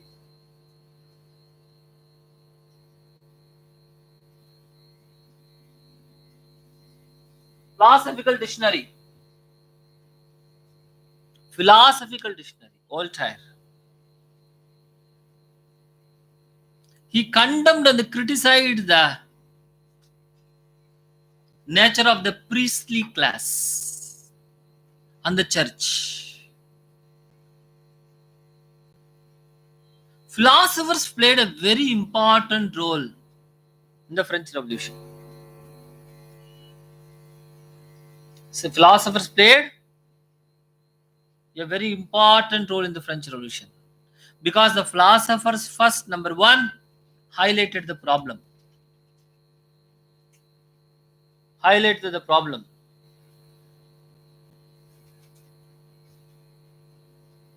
Number two, they encouraged discussions of the problem. Encouraged discussions. Number three, they gave an alternative to the problem. Alternative to the problem. And number four, they popularized the problem. They popularized the problem. They popularized the problem. So the philosophers definitely had played a remarkable role in the French Revolution. And sometimes confusion happens that the French Revolution, which started in 1789, is it mainly a result of the atrocities of the ruler, or is it because of the discrimination of the social order, or is it because of the weak economy, or the ideas of the philosophers? Which is responsible for the French Revolution? All, but which is most important among them? Yeah? எதுமா பிலாசபரா monarchy சரிம்மா economy எல்லாம் சேர்த்து ஏதாச்சும் ஒரு decision எடுங்க. First, the misrule of the monarchy could have been tolerated by the people for some more time.